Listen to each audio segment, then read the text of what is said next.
Өөрийн гэр болон офис шаардлагатай фэншүүгийн өөрчлөлтийг хийснээр хөрөнгө орлогоо нэмэгдүүлэх боломжтой. Бизнесийн акулууд фэншүүгийн ачаар бизнесдээ илүү ашиг олж, санхүүгээ баталгаажуулах боломжтойг ойлгосон явдал нь бусад хүмүүст нөлөөлөх хүчин зүйл болсон байна.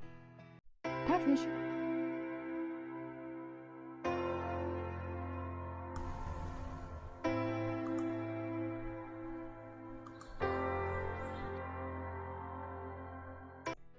айл гэр бүрт мөнгөний хэсэг гэж бий. Хэрвээ танаа гэр санхүүгийн асуудал тулгарч байвал танаа гэрийн мөнгөний хэсэг идэвхгүй болсон байна гэсэн үг ажээ. Фэншүүд зааснаар танаа гэрт бидний амьдрал тодорхой үүрэг гүйцэтгэдэг хэсэг байдаг гинэ.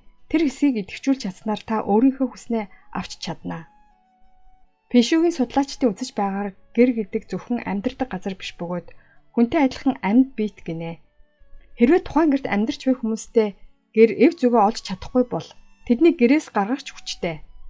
Гэрийн та нэг хэсэг буруу зохион байгуулалттай байвал олон муу зүйлийг дагуулж санхүүгийн асуудал хүргэж магадaltaй ажээ.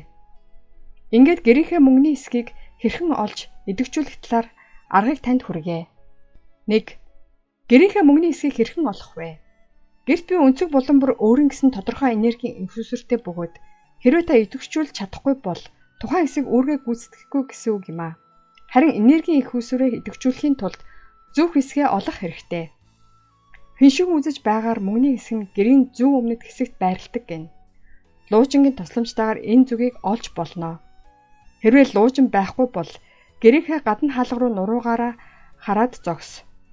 Ингээд зүүн булан таны гэрийн мөнгөний хэсэг байх болно. Тухайн хэсгийг тойрч үзээд хуучин тавилга бохир зүйл байгаа хэсгийг шалгаарай. Хэрвээ тухайн хэсэгт танд таагүй санагдаж байвал цэвэрлэх хэрэгтэй. 2. Мөнгөний хэсгээ хэрхэн цэвэрлэх вэ? Мөнгөний хэсэгт үргэлж цэвэр цэмцгэр байх хэрэгтэй байдаг тул юуны түрүүнд тухайн хэсгээ маш сайн цэвэрлэж элдв хог хаягдлыг гаргах шаардлагатай. Нэгдүгээрт энэ хог бөгөөд хог нь мөнгөний урсгалыг зогсоодог байна. Үүний дараа эвдэрхий хуучин тавилга зэргийг хаях шаардлагатай. Хуучин эртний эдлэл. Яагаад ч юм бид эртний эдлэлийг үнцэнтэй зүйл хэмээн хүлээн авдагч үндэ эдгээрийг хаях хэрэгтэй. Ялангуяа энэхүү зүйл мөнгөний хэсэгт байвал яаралтай зэгцлэх нь зүйтэй. Хэрвээ эртний эдлэл танд үнцэнтэй санагдаж байвал та өөр тийшээ шилжүүлэн тавих хэрэгтэй. 3. Хогийн сав. Хэрвээ хогийн сав тухайн хэсэгт удаан хугацааны турш байсан бол мөнгөний урсгалыг мөн зогсоож байгаа хэрэг. Хогийн сав нь мөнгөний урсгалд их хаалт болдог ажээ. Тиймээс хогийн саваа өөр газарт тавиарай. 4. Эвдэрхий зүйл. Мөнгөний хэсэгт эвдэрхий зүйл байвал мөнгө танаа гэрт орж ирэх нь юу л бол. Тиймээс эвдэрхий зүйл байвал нэг яаралтай гаргаж хаях хэрэгтэй. 5. Хатсан ургамал. Завгүй гэрийн эзэд тасалгааныхаа ургамлыг хатсан болохыг төдийлөн анзаардаггүй гин. Харин амьд ургамал хатсан цагаасаа эхлэн тухайн газар сөрөг энергийг ялгаруулдаг бөгөөд ялангуяа мөнгөний урсгал дээр асуудал үүсгдэг ажээ. 6. Хөргөгч. Хөргөгч хоногийн 24 цаг ажилладаг учраас түүний долгио нь мөнгөний хэсэгт муугаар нөлөөлдөг байна. Хэрвээ хөргөгчөө өөр газар байрлуулах боломжгүй бол үргэлж цэвэр байлгаж мууцсан бүтээгдэхүүн хадгалахгүй байх хэрэгтэй. 7. Ла эсвэл ил гал.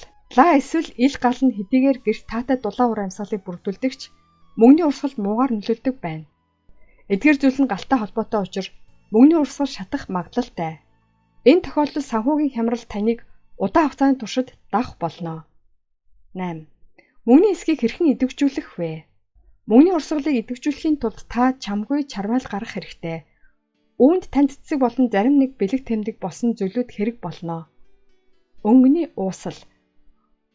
Мөнгөний өнгө бол хар, ногоон, нэл ягаан болон цэнхэр өнгөнүүд юм а. Тиймээс та эдгээр өнгийг ашиглаж мөнгөний урсгалыг нэмэгдүүлээрэй. 9. Мод. Мэдээж гэртээ том мод ургуулж чадахгүй учраас тасалгааны модон ургамал худалдаж аваарай. Хамгийн гол нь урамлан арчилгаа мартуузай. Ирсээ сууг хамтдаа суралцъя. 10. Аквариум. Аквариум бидний амьдралд таатай мэдрэмжийг төрүүлдэг учраас мөнгөний урсгалыг ч гэсэн нэмэгдүүлэх болно. Тиймээс та загсаа арчилгаа мөнгөнийхөө урсгалыг нэмэгдүүлээрэй. 11. Ус. Устай савн гэрийн бохир орчныг цэвэршүүлэх учраас та тогтмол усаа сольж байгаарай. Энэ тохиолдолд гэрийн бүх муу муухай зүйл усан шингэж мөнгөний урсгал нэмэгдэх болно. Баяжхад тань туслах фэншүүгийн 6 өөрчлөлт.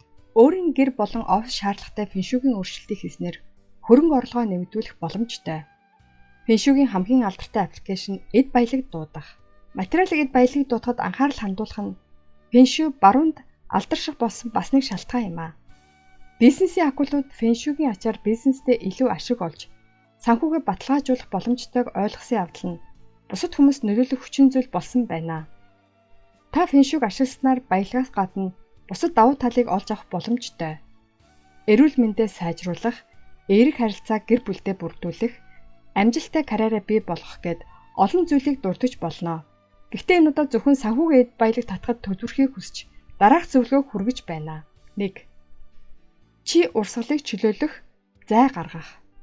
Чинэлэг хүмүүсийн гэрт орчход түгээмэл харж болох зүйл бол нээлттэй орон зай юм а. Баян байлаа гэд эд баялагаар дүүрэх албагүй. Орон зай, амьсгалах боломжийг олох зайтай өрөөнд илүү их баялаг эрч хүчийг татдаг. Фэншүү гэдэг нь үндсэндээ илүү нээлттэй, илүү ихийг эдлэх боломжийг олох нээлттэй орчин юм а. Илүү ихийг бий болгохын тулд илүү ихийг нээх. Мэдээж чинэлэг бол илүү их орон зайг бий болгож мэргэжлийн цэвэрлэгч хөсөх боломжтой. Гэсэн хэдий ч жижиг орон зайд ч гэсэн эд баялагийг татах энергийг бүрдүүлж болно. 2. Хог новшгүй байх зохион байгуулалт. Танай гэрт байгаа эд зүйл өөрийн гэсэн орон зайтай байх ёстой. Энэ инх тайван, тодорхой энергитэй, тайван амгалан гэрийг бий болгодог. Энэ талаар бодож үзээд хамгийн сайн зохион байгуулалтын тогтолцоог хайж олоорой. Баян хүмүүс бүгдийг түргэн олдог. Мөнгө, мэдээлэл төдийгүй өөрийн гэрт хэрэгтэй зүйлүүд.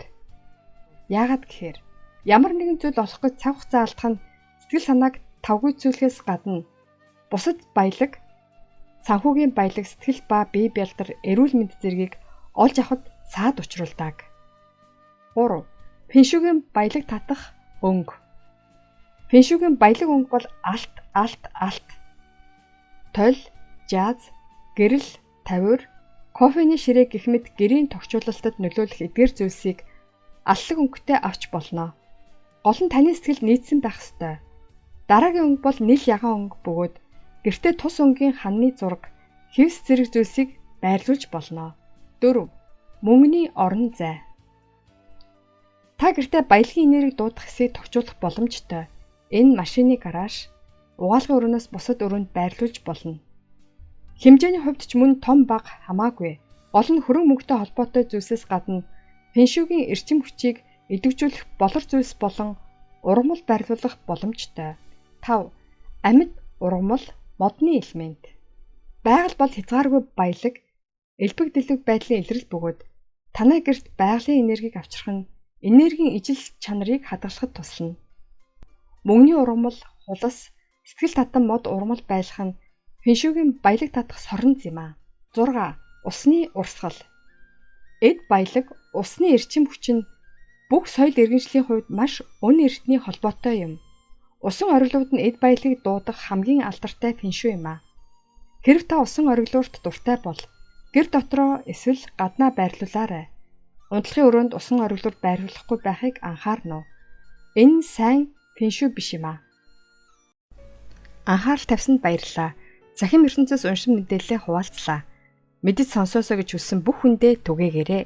Та цаг хугацаанд нь амьдралдаа хэрэгтэй бас сонирхолтой мэдээлэл хүлээн авъя гэвэл subscribe-ийг дарж минь YouTube сувагт бүртгүүлнэ үү. Мөн лайк дараад хэрэгтэй хүнд нь шеэр хийж цааш түгээнэ үү. Баярлалаа.